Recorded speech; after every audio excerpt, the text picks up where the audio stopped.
Az a félreérthetetlen V-twin morajlás. Az a csillag a tankon, amely több mint egy évszázadon át túlélt háborúkat, gazdasági válságokat és kulturális változásokat. A Harley-Davidson nem csak egy motormárka, hanem az amerikai történelem egy darabja két keréken. A második világháború lövészárkaitól Hollywood mozvásznaiig, végtelen országutakon és salakpályákon keresztül ezek a gépek generációkat határoztak meg. Ma végigvesszük minden idők 15 legfontosabb modelljét. Amelyik a listát nyitja, az már ikon, de amelyik zárja, az egyszerűen felülmúlhatatlan. Kezdjük! Szám 15. Harley-Davidson Cervicar 1932-1973. Mielőtt léteztek volna a modern háromkerekű motorok, mielőtt a kereskedések gyári Can-Am és Harley trike-okat árultak volna, létezett a Cervicar. És ez nem hóbort volt, hanem létszükséglet. 41 éven át gyártották, 1932-től 1973-ig. A Cervicar a 20. századi Amerika igáslova volt. Nem hétvégi motorosoknak szánták, hanem szerelőműhelyeknek, autókereskedéseknek, futárcégeknek és mindenekelőtt a rendőrségnek. A feladata a vontatás volt. Igen, jól hallottad. A Cervicar alapvetően egy vontató volt 2,5 keréken. Egy hatalmas hátsó csomagtartót és egy vonóhorgot viselt, amely lehetővé tette a meghibásodott autók vontatását.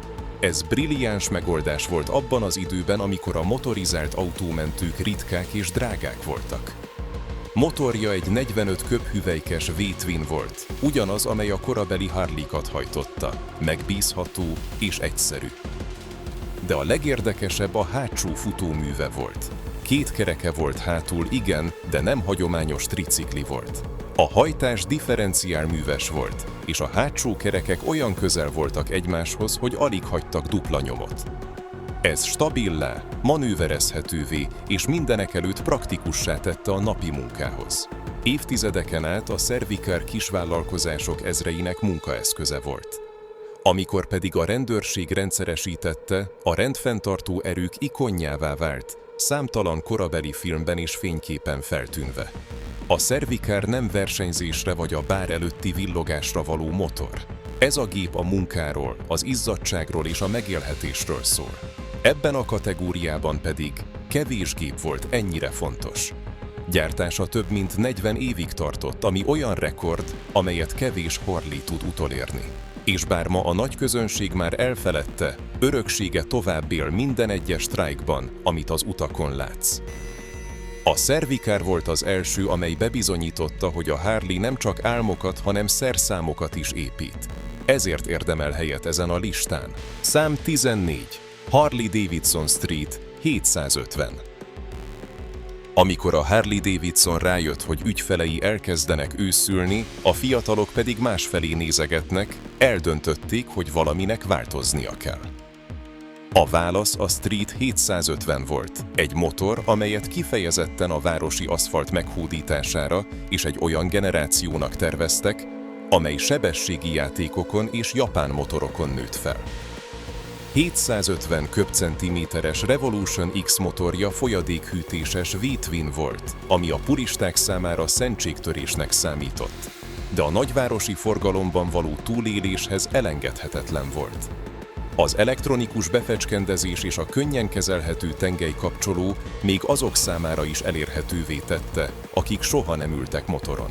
Az alacsony és kompakt váz lehetővé tette, hogy a lábak könnyen leérjenek a földre, önbizalmat adva az új pilótáknak.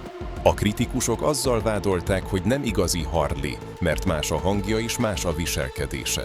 És igazuk volt. Más volt. De ez a másság fiatalok ezreit vonzotta be, akik ma, évekkel később már nagyobb lökettérfogatra váltottak a márkán belül.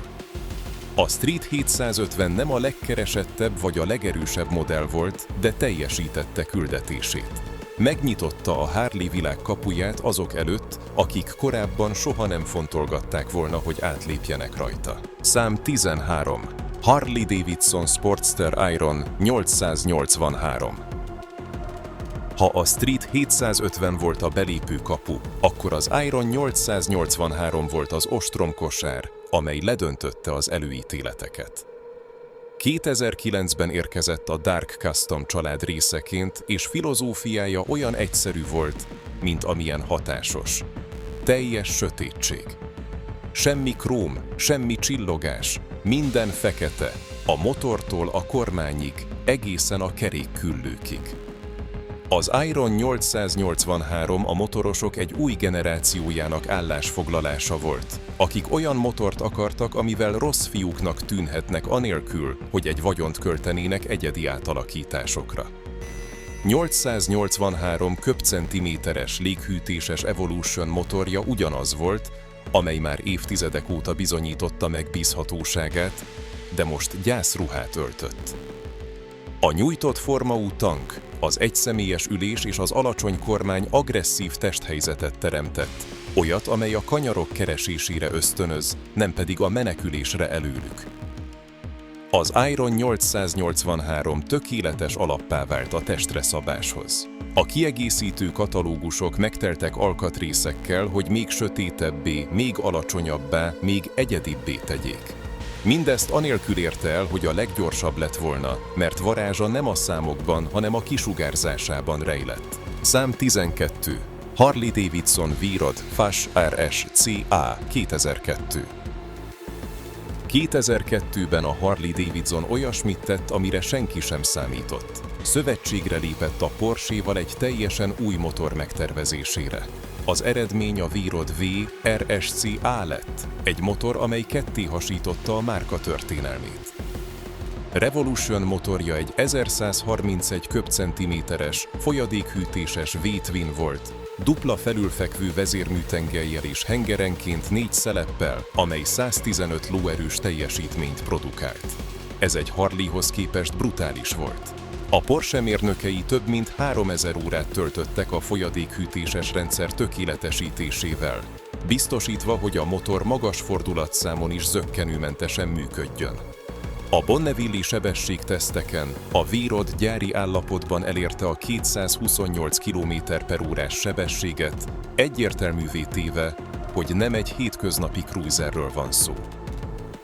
A hidroformázott váz 50%-kal merevebb volt a hagyományosoknál, ami olyan sportos vezetést tett lehetővé, amilyet korábban egyetlen Harley sem kínált.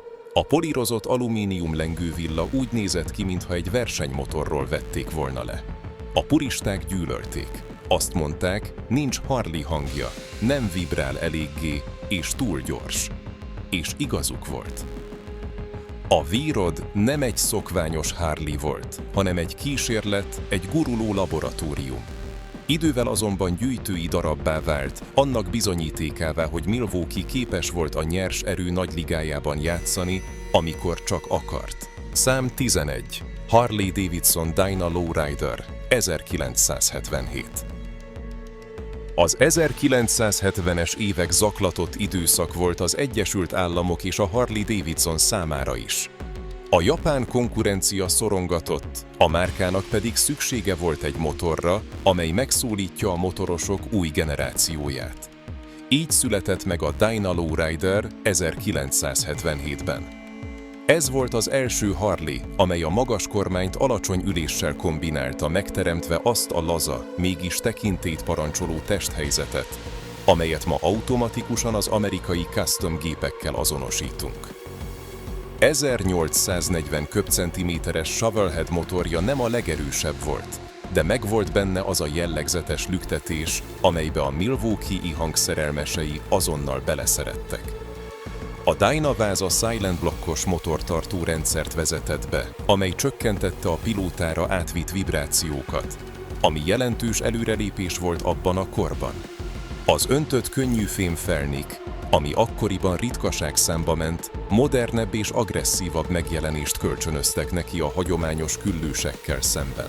A Lowrider gyorsan a klubok és azon pilóták kedvencévé vált, akik mindenre alkalmas motort akartak, amely képes túrázni és a városban is könnyedén mozogni.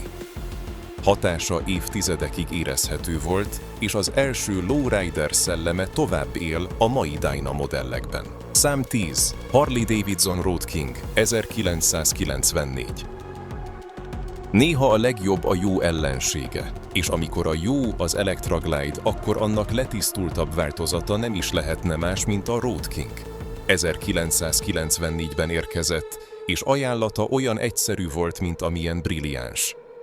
Vedd el a Touring modellről az összes felesleget, és tartsd meg a lényeget, de a kényelem feladása nélkül.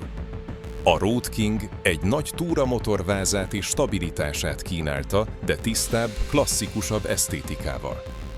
1840 köbcentiméteres Evolution motorja pont annyi erőt adott, amennyi szükséges volt a kilométerek gondtalan falásához. A motor alatt elrejtett hátsó lengéscsillapítók megtartották a hardtail kinézetet, miközben irigylésre méltó komfortot biztosítottak. A levehető első szélvédő lehetővé tette a váltást az autópályás túrázás és a vasárnapi cirkálás között, szerszámok nélkül.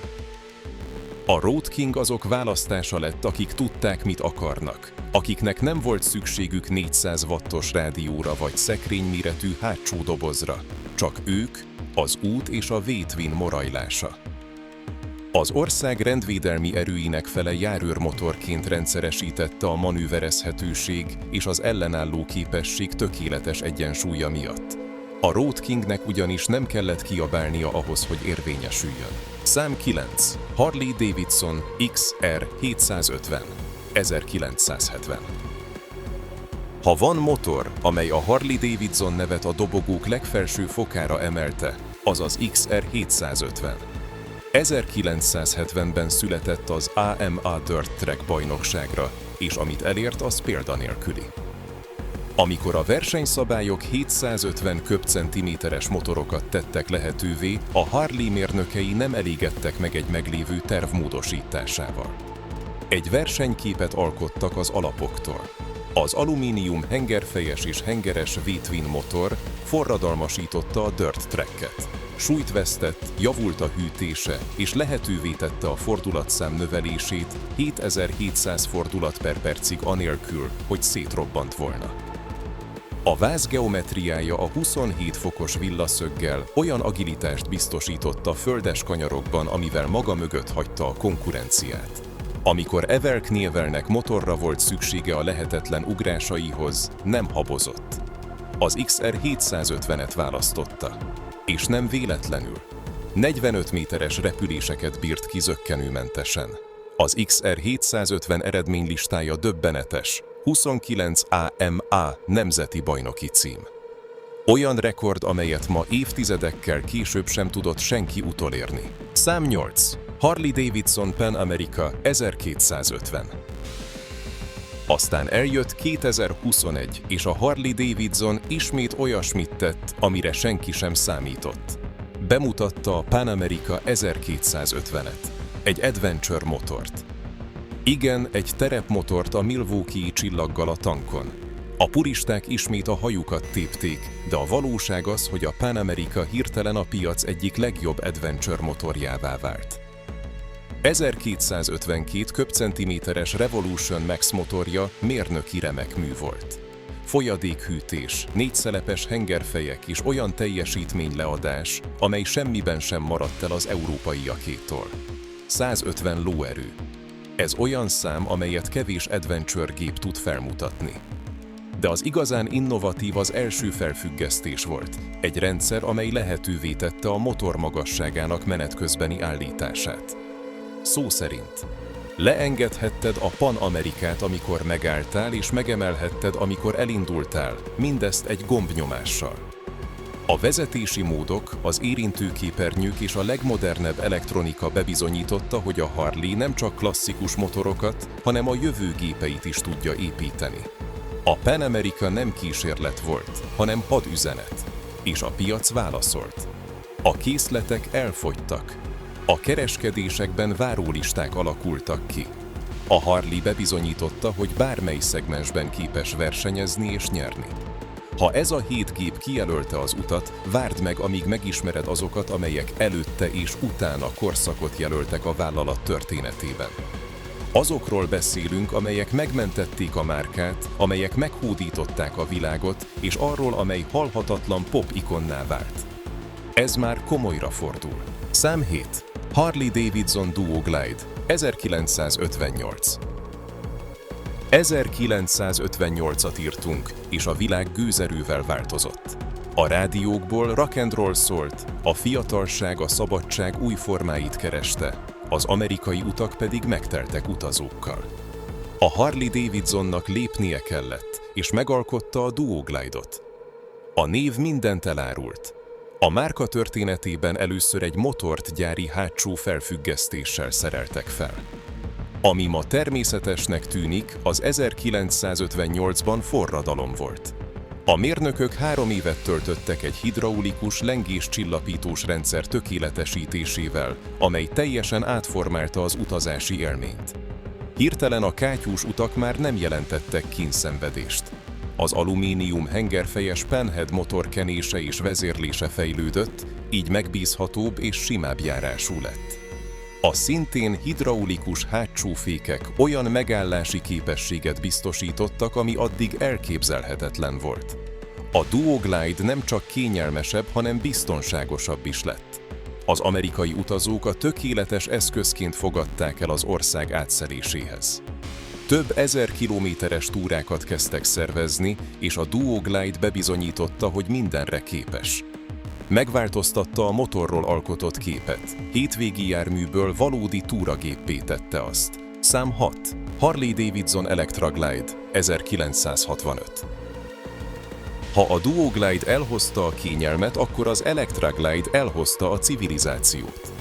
1965-ben érkezett, és nagy hozzájárulása olyan egyszerű volt, mint amilyen forradalmi. Az elektromos önindító. Ma nevetségesnek tűnik, de akkoriban egy nagy lökettérfogatú Harley beindítása fizikai erőnlétet, sőt néha kockázatot jelentett. A berugókar visszarúghatott, ha nem voltál óvatos. Az Electra Glide egy csapásra véget vetett ennek. Megnyomtál egy gombot, és az 1200 köbcentiméteres V-twin motor erőfeszítés nélkül életre kelt. Ez megnyitotta a motorozás kapuit a pilóták új generációja előtt. Azok előtt, akiknek talán nem volt meg az erejük vagy tapasztalatuk a berugókar megszelídítéséhez. Az első fejidom, a híres disznóorr, a design ikonjává vált. A merev oldaldobozok, a nagy ülések és a laza testhelyzet az Electra Glide-ot az amerikai autópályák vitathatatlan királynőjévé tették. Az első évében többet adtak el belőle, mint az összes versenymotorból együttvéve. Megszületett egy legenda, amely különböző nevekkel és formákkal a mai napig él. Szám 5. Harley-Davidson FXST Softail, 1984. Elérkeztünk 1984-hez, amikor a Harley-Davidson szorult helyzetben volt. A vállalat a csőd szélén táncolt, a japán konkurencia szorongatott, és az ügyfelek kételkedni kezdtek. Ebben a kritikus pillanatban jelent meg az FXST Softail, egy motor, amely nem csak megmentette a márkát, hanem újra fogalmazta a cruiser fogalmát. Bill Davis mérnök évek óta megszállottan dolgozott egy ötleten, elérni a régi idők merev vázas kinézetét, de a hátsó felfüggesztés kényelmével. Sok munka után megtalálta a megoldást. 2 a váltó alatt vízszintesen elhelyezett rejtett lengéscsillapító, amely elnyelte az út egyenetlenségeit anélkül, hogy megtörte volna a klasszikus esztétikát. Az Evolution motor, amely szintén új volt, fordulópontot jelentett a márka megbízhatóságában. Az olajszivárgásokkal és hűtési gondokkal küzdő motorok évtizedei után az Evo rendet tett. Jobb kenés, jobb hűtés, nagyobb teljesítmény, és mindenekelőtt az a bizalom, amit az ügyfelek már elvesztettek. A tesztpadokon az Evolution motort több mint 500 órán át kínozták maximális fordulatszámon. Nem hibázott. A Softail a márka igáslova lett. Bebizonyította, hogy létezhet klasszikus stílus modern viselkedéssel. És ami a legfontosabb, visszaadta a hitet a kereskedőknek és az ügyfeleknek. Szám 4. Harley-Davidson WLA, második világháború. Ha van motor, amely bebizonyította, miből is van a Harley-Davidson, az a WLA. A W a háborús időket, az L a magas kompressziót, az A pedig a 6 voltos akkumulátort jelölte. A második világháború alatt több mint 90 000 egység szolgált a szövetséges erőknél. És ez nem akármilyen motor volt, hanem egy harci eszköz. Minden 745 köbcentiméteres motort 50 órán át teszteltek teljes gázon, mielőtt a frontra küldték volna. Működnie kellett az afrikai sivatagban, az orosz sárban és a csendes-óceáni partokon. A légszűrő olajfürdős volt, képes megállítani a legfinomabb homokot is. Az elektromos csatlakozások triplán szigeteltek voltak, hogy akár 40 cm mély folyókon is átgázolhasson. A sárvédőket megerősítették a katonai felszerelés súlya miatt. A hengerfejek pedig alacsonyabb kompressziót kaptak, hogy a háborús övezetekben található gyenge minőségű üzemanyaggal is működjenek. A WL a lábvédőkkel, árnyékolt fényszóróval, hogy a levegőből ne legyen látható, és a jobb oldalon egy puskatartóval készült. Ez volt a motor, amely megnyerte a háborút. Igen, de ez volt a háború utáni custom kultúra magja is. Katonák ezrei tértek haza ezekbe a gépekbe szerelmesen, és belőlük építették az első choppereket, az első bobbereket, minden utánuk jövő dolog alapját. Szám 3. Harley-Davidson Fatboy, 1990. Aztán eljött 1990, és vele a motor, amely a pop ikonok pop ikonja lett. A Fatboy. Willie G. Davidson és Louis Netz tervezte, megjelenése pedig olyan hatásos volt, mintha egy sci-fi filmből lépett volna elő. Valójában onnan is jött. Amikor James Cameron motort keresett a Terminator 2 T-800-asának, egyértelmű volt a választás. A Fatboy tökéletes jármű volt a jövőből jött cyborgnak. Teli könnyűfém felniei, amelyek ezüstlemezeknek tűntek, nem csak egyedi megjelenést adtak neki, hanem a turbulencia csökkentésével javították a stabilitást nagy sebességnél. A széles és izmos tank kézzel faragottnak tűnt. Az 1840 köbcentiméteres Evolution motor 78 lábfont nyomatékot adott le, pont annyi erőt, amennyi tekintélyt parancsolóan mozgatta azt a 135 kilót. Az ezüst festés sem volt hétköznapi. 7 rétegű eljárást igényelt, hogy elérjék azt a fémes hatást, amely a második világháborús B-29 bombázókra emlékeztetett. A Harley az első évben 2800 darabra limitálta a gyártást, olyan keresletet teremtve, amilyet évtizedek óta nem láttak. Amikor a filmet bemutatták, az eladások egyik napról a másikra megduplázódtak. A Fatboy nem csak egy motor volt, hanem egy filmsztár. Szám 2. Harley-Davidson Knucklehead, 1936. A Knucklehead jelentőségének megértéséhez vissza kell mennünk 1936-ba. Addig a Harley motorok egyszerű gépek voltak, oldalt szelepelt motorokkal, megbízhatóak, de korlátozottak. A Knucklehead, amelyet a szelepdeknik alakjáról neveztek el, mert úgy néztek ki, mint a kéz új percei, mindent megváltoztatott. Ez volt a Harley első felülszelepelt motorja, egy olyan technológiai előrelépés, amely megsokszorozta a teljesítményt és a hatékonyságot. Hirtelen az amerikai motorok felvehették a versenyt teljesítményben az európaiakkal. Az 1112 köbcentiméteres motor a jellegzetes hangjával és erőleadásával a nagy amerikai motor etalonjává vált. A váz, amely szintén új volt, javította a stabilitást és az irányíthatóságot. A Knucklehead nem csak értékesítési siker volt, hanem a legenda forrása is. Nélküle nem lett volna Penhead, sem Shovelhead, sem Evolution. Minden modern Harley abból a forrásból merít, amelyet a Knucklehead nyitott meg azokban a háború előtti években. Ez mindegyikük nagyanyja, és helye a dobogón több, mint megérdemelt. Szám 1. Harley-Davidson Evolution Sportster 1986-2021. És elérkeztünk az első helyezetthez. A motorhoz, amely nem csak egy korszakot határozott meg, hanem megmentette a vállalatot, és motorosok millióinak szívévé vált 35 éven át. Az Evolution Sportster. Amikor a Harley-Davidson 1986-ban bemutatta az Evolution motort, a cég kritikus pillanatban volt. Szükségük volt egy megbízható, modern motorra, amely képes felvenni a versenyt a japán technikával. És sikerült. Az Evolution az alumínium hengerfejeivel, jobb kenésével és újra tervezett léghűtésével egy csapásra véget vetett az olajszivárgós és túlmelegedős hírnévnek. Hirtelen egy Harley-t naponta lehetett használni, anélkül, hogy félni kellett volna a garázsban hagyott tócsától. A Sportster ezzel a motorral a belépő lett a Harley univerzumba. Kisebb volt, könnyebben kezelhető, elérhetőbb, de megőrizte minden karakterét. A morajlást, a stílust, a személyiséget. Több mint 3 évtizeden át a Sportster Evo volt ezrek első Harley-ja. A hétvégi motorozások, a baráti túrák, az első egyedi átalakítások motorja. Számtalan változatban készült, az alapmodelltől a Customig, a 72-tól a már említett Iron 883-ig. Öröksége felbecsülhetetlen. Amikor 2021-ben a Harley bejelentette az Evolution motoros Sportster végét, a motoros világ visszatartotta a lélegzetét. Lezárult a történelem egy 35 éves fejezete.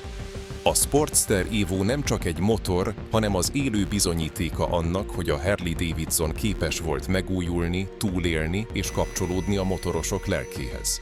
Ezért ez az első számú. 15 motorkerékpár, amely nem csak egy márkát épített fel, hanem egy mítoszt is. A kis Street 750-től kezdve, amely megpróbálta meghódítani a városi fiatalokat, a megunhatatlan Sportster Evo-ig, amely bebizonyította, hogy a megbízhatóság is lehet menő. A Knucklehead megtanított minket álmodni, a WL.A emlékeztetett minket, hogy a motorok a háborúkban is harcolnak, a Fatboy pedig a mozi trónjára ült. De az első számú, az Evolution Sportster szerezte meg az első helyet, mert egyszerűen ez volt az a motor, amely megmentette a Harley-Davidsont, és egy generáció szíve volt. Meséld el nekünk kommentben, melyik a kedvenc Harley-d a történelemben. A V-Rod brutalitása, a Road King eleganciája, a WLA történelme vagy az örök Sportster.